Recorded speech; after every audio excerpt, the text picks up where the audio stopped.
Movie strike प्रस्तुत कर रहा है कैफ़े फुनिकुली फुनिकुला। डायरेक्टर है आयोको सुकुहारा और IMDb रेटिंग 6.8 है। कॉफ़ी तो आपने कई जगहों पे पी होगी, लेकिन चलिए आज इस कैफ़े में पीकर देखा जाए। मुझे यकीन है आप दोबारा आना चाहेंगे। और फ्रेंड्स, अगर आपको हमारी एक्सप्लेनेशन पसंद आती है तो प्लीज़ वीडियो को लाइक ज़रूर कीजिए। इससे आप आने वाले वीडियोस को मिस नहीं करोगे और हमें भी ग्रोथ और इंकरेजमेंट मिलेगी। किसी शहर की गली में एक कैफ़े है। उड़ती अफवाह है कि वहाँ एक खास कुर्सी है जिसमें बैठकर आप किसी भी वक्त में पहुँच सकते हैं, चाहे वो कितने भी पीछे छूट गया हो या फिर आने वाला हो, लेकिन कुछ शर्तों के साथ। पहला, अगर आप वक्त में पीछे गए तो भी अपना आज नहीं बदल सकोगे। दूसरा, आपका समय शुरू होगा एक गर्म कॉफ़ी के प्याले के साथ और उसके ठंडा होने से पहले आपको वो कॉफ़ी पी लेना है। तीसरा, आपको उस कुर्सी के खाली होने तक का इंतज़ार करना होगा, आप ज़बरदस्ती नहीं कर सकते। और चौथा, आप सिर्फ उन्हीं लोगों से मिल सकोगे जो कभी इस कैफ़े में आ चुके हैं। एक गर्मी की आम सी सुबह है। काजू टोकीटा और उसका कज़न हुसई अपने रोज़मर्रा के काम में लगे हैं और सामने बगल वाले रेस्टोरेंट की ओनर योका और कॉलेज स्टूडेंट्स शिन बैठे हैं। उस अफवाह के चलते लोग अक्सर यहाँ आते हैं। उस दिन भी एक लड़की आई। उसने आते ही कहा, मैं 1 हफ्ते पहले अपने वक्त में जाना चाहती हूँ। मैं वहाँ उस कोने के टेबल पे बैठी थी जब मेरे बॉयफ्रेंड से मेरा ब्रेकअप हुआ था। ये फुमिको कियोकावा है। पिछले हफ्ते ही वो यहाँ अपने बचपन के दोस्त गोरो के साथ आई थी। उन्होंने अपनी अब तक की ज़िंदगी हमेशा एक दूसरे को साथ पाया है। वो लड़ते हैं, झगड़ते हैं, एक दूसरे के ब्रेकअप्स भी देखे हैं। गोरो अमेरिका जा रहा है। उसने फुमिको को यही बताने के लिए यहाँ बुलाया था, मगर शायद फुमिको को कुछ और सुनना था। उसे कभी देख नहीं पाऊंगी, इस बात ने उसे यह एहसास दिला दिया कि वो उसे पसंद करती है, मगर प्यार से तो कभी बात की ही नहीं उन दोनों ने। उस दिन भी झगड़ा हो गया और गोरो चला गया। फुमिको एक बार उसी समय में वापस जाकर उसे रोकना चाहती है। काजू बोली, तुम कुछ भी कर लो, तुम्हारा आज नहीं बदल सकता। वो फिर भी अमेरिका जाएगा। वो थोड़ी मायूस हो गई, लेकिन फिर भी एक बार कोशिश करने में क्या हर्ज है। काजू ने कहा, अगर तुम फिर भी ये करना चाहती हो तो तुम्हें उस लेडी के उठने का इंतज़ार करना होगा। इंतज़ार करते करते फुमिको की वहीं आंख लग गई, लेकिन वो वहाँ अकेली नहीं।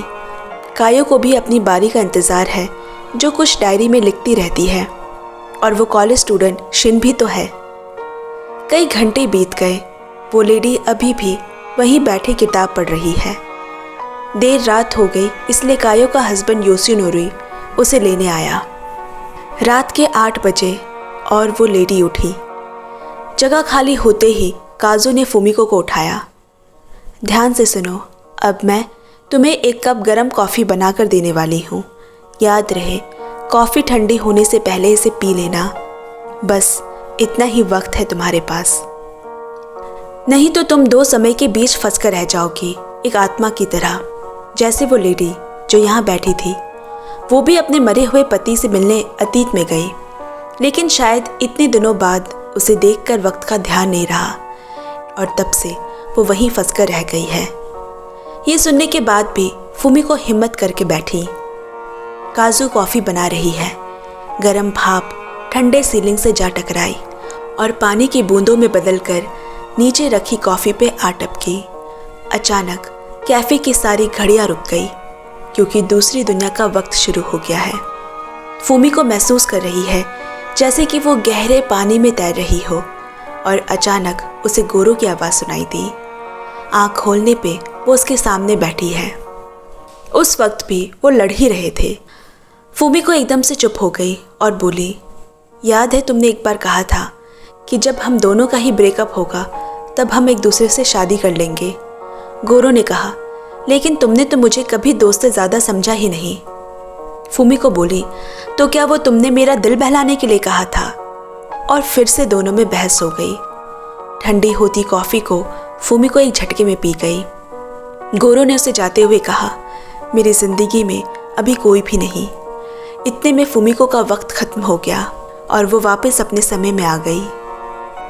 तब तक वो लेडी भी आ चुकी है फुमिको ने झट से उठकर उसे चेयर दे दी। बदला तो कुछ भी नहीं, मगर फिर भी वो वहाँ से जाते वक्त खुश है। उसने काजू को अरिगातो यानी थैंक यू कहा और बाहर निकलकर गोरो को मैसेज किया, उससे मिलना चाहा। गोरो को भी बेसब्री से इंतज़ार रहेगा उसका। वहाँ बैठा सब देख रहा शिन ने बिल चुकाते हुए पूछा, अगर कुछ भी नहीं बदला तो भी वो जाते हुए खुश क्यों थी? काजू बोली, क्योंकि दिल की कुछ उलझनें खत्म हो जाती है और हम अब वो करना चाहते हैं जिस काम को करने से हमने खुद को रोक रखा था। उसके जाने के बाद काजू ने लाइट्स ऑफ कर दी और उस लेडी को गुड नाइट बोलकर चली गई। अगला मौसम पतझड़ का है। उस बगल वाले रेस्टोरेंट की ओनर योका की बहन कुमी काजू को एक लेटर लिखकर दे रही है कि वो इसे उसकी बहन तक पहुंचा दे, जबकि योका वहीं छुपी हुई है मगर सामने नहीं आना चाहती। कुमी ना जाने कब से कोशिश कर रही है अपनी बड़ी बहन से कुछ बातें कहने को, मगर घर के कुछ मसले ऐसे हैं जिससे योका हमेशा भागती रहती है। उसने ज़िद में घर छोड़ा, माँ बाप छोड़ा। ये बस कुमी ही है जो अपनी बड़ी बहन को छोड़ नहीं पाई। ऐसी झल्ली सी बहन बड़े नसीब वाले को मिलती है। उसके जाने के बाद शिन अपने कुछ दोस्तों के साथ आया। उसके कॉलेज में एनुअल फंक्शन की तैयारी चल रही है, उसी के पर्चे बांटता फिर रहा है आजकल। योका को इतना तो मालूम हो चुका है कि आखिर दिन भर का एक चक्कर शिन का इसी कैफ़े में क्यों लगता है। उसने उसे इशारे से कहा, काजू पसंद है तो बात करना, इतना डरता क्यों है? उसने घबराते हुए काजू को एक पर्चा थमा दिया, पर कहीं ना कहीं उसे पता है कि वो नहीं आएगी। कैफ़े बंद करते वक्त काजू की नज़र उस पर्चे पर पड़ी। उसे शायद कुछ याद आ गया और कुछ दिन बाद वो उसके एनुअल फंक्शन में उसके सामने खड़ी है। शिन को लगा नहीं था कि वो आएगी। यूं ही बात करते हुए काजू ने पूछा, तुम्हारे उस चेयर पर बैठने की वजह क्या है? कि नाको, मेरी बिल्ली इसी साल जनवरी में मर गई, उसी को देखना था एक बार। काजू बोली, फिर तो ये नहीं हो पाएगा क्योंकि तुम उसी से मिल सकते हो जो कभी इस कैफ़े में आया हो। ये जादू इसी कैफ़े तक सीमित है। फिर उसने दिखाया, इस फोटो में जो गली है वहाँ मैं अपनी माँ के साथ रहती थी और इसी के साथ उसकी कुछ बचपन की यादें ताज़ा हो गई, जिसमें साल 2000 के क्रिसमस का दिन भी है। काजू के पापा उसके जन्म होते ही चल बसे। शिन ने पूछा, तुम्हें अकेलापन नहीं खलता? काजू बोली, मेरी माँ है ना। अब एक दिन कैफ़े में अक्सर बैठे अपनी डायरी टटोलने वाली कायो को काजू कॉफ़ी देने गई। उसने उसे हैरानी से देखते हुए पूछा, सुनो, तुम क्या यहाँ नई हो? पहले तो कभी नहीं देखा। कायो को भूलने की बीमारी है, इसीलिए डायरी में गुम रहती है, कुछ पुराना लिखा पढ़ती रहती है। उसने काजू से कहा, सुना है यहाँ एक कुर्सी है जहाँ बैठकर हम वक्त में पीछे जा सकते हैं। काजू बोली, आपको कहाँ जाना है? मैं उस दिन जाना चाहती हूँ जब मैं अपने हस्बैंड को ये लेटर देने वाली थी, पर हिम्मत नहीं हुई। बस वही एक काम करना चाहती हूँ। तभी उसका हस्बैंड योशिनोरी उसे लेने आया। बेचारी को पता भी नहीं कि जिसे वो ये देना चाहती है वो उसके सामने बैठा है, पर वो उसे नहीं पहचानती। अगली शाम योशिनोरी हार कर काजू और हुसई के सामने बैठा है। उसने बताया, पिछले 2 साल से उसकी याददाश्त कम होती ही जा रही है। अब तो मुझे उसे कहने में भी डर लगता है कि मैं उसका हस्बैंड हूँ। पता नहीं कैसे रिएक्ट करेगी। काजू बोली, आपकी वाइफ उस कुर्सी पे एक बार बैठना चाहती है। उन्होंने बताया कि वो आपको कोई लेटर देना चाहती है, उस दिन जो वो दे नहीं पाई और अब वो दे नहीं पा रही। योशिनोरी को याद है वो दिन। उसने वो लेटर दिखाकर वापस रख लिया था। तय हुआ वो खुद उस दिन वापस जाएगा। काजू उसके लिए कॉफ़ी बना रही है और वो उस दिन के बारे में सोचते सोचते 3 साल पहले पहुंच गया। तभी दरवाजे से कायो अंदर आई। अरे, तुम मुझसे पहले ही पहुंच गए। फिर बोली, अच्छा, वो वॉशिंग मशीन का क्या करना है? रिपेयर करवा ले या फिर नहीं लेंगे? योशिनोरी बोला, वो तो हम नई खरीद चुके हैं क्योंकि पुराने वाले के पार्ट्स नहीं मिल रहे थे। कायो को थोड़ा अजीब लगा। फिर उसने कायो से पूछा, मुझे पहचानती हो? मेरा नाम क्या है? कायो सोचने लगी, आज इसे क्या हो गया है। फिर योशिनोरी ने कहा, तुम मुझे कोई लेटर देने वाली हो, लाओ जल्दी से दे दो। अब कायो को समझ आया कि वो फ्यूचर से आया है, तभी उस कुर्सी पे बैठा है। योशिनोरी थोड़ा घबरा गया। कायो बोली, तब तो तुम्हें मेरी बीमारी का पता चल चुका होगा। मैं शायद तुम्हें कभी कह नहीं पाती, इसीलिए इसे लिख कर देना चाहती थी। बोलो ना, मैं कैसा कर रही हूँ? क्या मैं सब भूल जाती हूँ? तुम तो याद हो ना मुझे? मैं बोझ तो नहीं बन गई तुम पर? योशिनोरी बस उसे देखता जा रहा है। फिर वो बोला, तुम बिल्कुल ठीक हो और मेरे पास हो। कायो ने उसे वो लेटर थमाया। कॉफ़ी में एक चम्मच शक्कर डालकर बोली, ठंडी हो रही है। और योशिनोरी उसे एक बार में पी गया। फिर उसका हाथ पकड़कर बोला, तुम बहुत अच्छा कर रही हो, सब ठीक है। कायो बोली, तुम मुझसे झूठ नहीं बोल सकते, तुम्हें ये पता है। जाने का वक्त हो गया। दोनों की आंखें नम हैं, पर एक दूसरे को हंसकर हिम्मत देते हुए वो वापस अपने समय पे आ गया। उस लिफाफे के अंदर एक बर्थडे कार्ड है जिस पर लिखा है, मैं सब भूलने लगूंगी, शायद तुम्हें भी। मुझे पता है तुम मेरा बहुत बहुत ख्याल रखोगे, लेकिन मेरी एक गुजारिश है, मैं आखिर के दिन तुम्हारी मरीज़ की तरह नहीं, तुम्हारी पत्नी की तरह गुजारना चाहती हूँ। जितनी बार भूलूं, याद दिलाते रहना कि तुम मेरे हस्बैंड हो।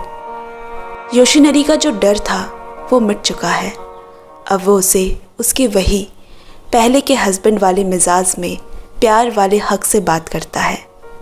यहाँ धीरे धीरे काजू और शिन के बीच दोस्ती गहरी होती जा रही है। लगभग रोज़ ही मिलने लगे हैं। एक दिन काजू ने कज़न हुसे से पूछा, ये योका काफ़ी दिन से नहीं आ रही, उनका रेस्टोरेंट भी बंद पड़ा है, आखिर बात क्या है? योका घर गई है। उसकी बहन कुमी, जो यहाँ अक्सर उसे ढूंढते हुए आया करती थी, एक्सीडेंट में वो चल बसी। कुछ दिन बाद योका वापस आई, लेकिन बिल्कुल पहले की तरह, ना कोई रोना धोना, ना मायूसी। काजू और हुसे भी उसका ऐसा बर्ताव देखकर चौंक गए। फिर काजू ने उसे उसके बहन के लेटर्स दिए जो वो यहाँ उसके लिए छोड़ जाती थी। इतने जमा हो गए हैं कि एक बैग भर गया है। हमेशा की तरह आज भी योका ने लेने से मना कर दिया, मगर इस बार काजू उन्हें अपने पास नहीं रखेगी। मजबूरन उसे अपने साथ ले जाना पड़ा। पूरा दिन खुश और काम में मशरूफ रहने वाली योका का छुपा चेहरा रात होते होते और छुप नहीं पाता। वो दर्द, वो दुख, अपनी बहन को सालों नज़रअंदाज और मजाक में उड़ा देने का पछतावा आज उसका कुछ यूं पीछा कर रहा है कि वो और कहीं जाकर छुप भी नहीं सकती।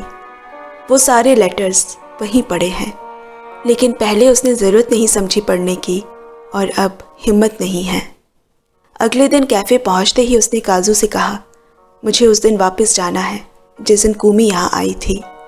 मैं उसे देखना चाहती हूँ, उसे गुड बाय कहना चाहती हूँ, उसे सॉरी कहना चाहती हूँ। वैसा ही हुआ। कुर्सी और काजू के बने कॉफ़ी के साथ वो सितंबर महीने में पहुंच गई। कुमी ने आते ही जब अपनी बड़ी बहन को सामने देखा, वो चौंक गई। आज तो दीदी को पकड़ लिया मैंने, कितना भगाती हो आप मुझे। फिर दोनों साथ बैठ गए। योका बोली, मैं राज़ी हूँ तुम्हारे साथ वापस चलने को। मैं यहाँ अपना सब बंद कर दूंगी, पापा का होटल ही चलाएंगे। कुमी इमोशनल हो गई। आपको पता है, मैं हमेशा आपके साथ काम करना चाहती थी, कहते हुए रो पड़ी और फिर उठकर वॉशरूम जाने लगी। योका ने उसे रोकते हुए कहा, कुमी, 19 नवंबर तुम काम से छुट्टी लेकर यहाँ मुझसे मिलने आओगी। तुम उस दिन यहाँ नहीं आओगी, तुम उस दिन घर से कहीं नहीं निकलोगी, समझी तुम? मैं तुम्हें जिंदा देखना चाहती हूँ। उस दिन तुम्हारा एक्सीडेंट होगा। कुमी को ये सब सुनकर हंसी आ गई। मुझे पता है, बचपन की तरह ये सब कहकर आप मुझे आने से रोकना चाहती हो। तभी वो लेडी निकली और कुमी वॉशरूम के अंदर चली गई। अब तो योका को कॉफ़ी ख़त्म करनी होगी, लेकिन मैंने उससे अभी तक माफ़ी नहीं मांगी। उसका चेहरा भी ठीक से नहीं देखा। उसने काजू से कहा, उससे कहना कि अपनी दीदी को माफ़ कर दे। वो मेरी सबसे प्यारी बहन है। और मजबूरन उसे कॉफ़ी ख़त्म करनी पड़ी। वो अपने वक्त पे लौट आई।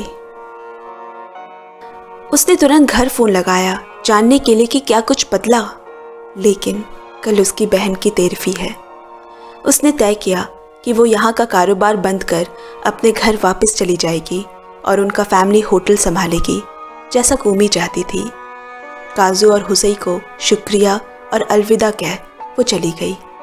सर्दियाँ आ गई।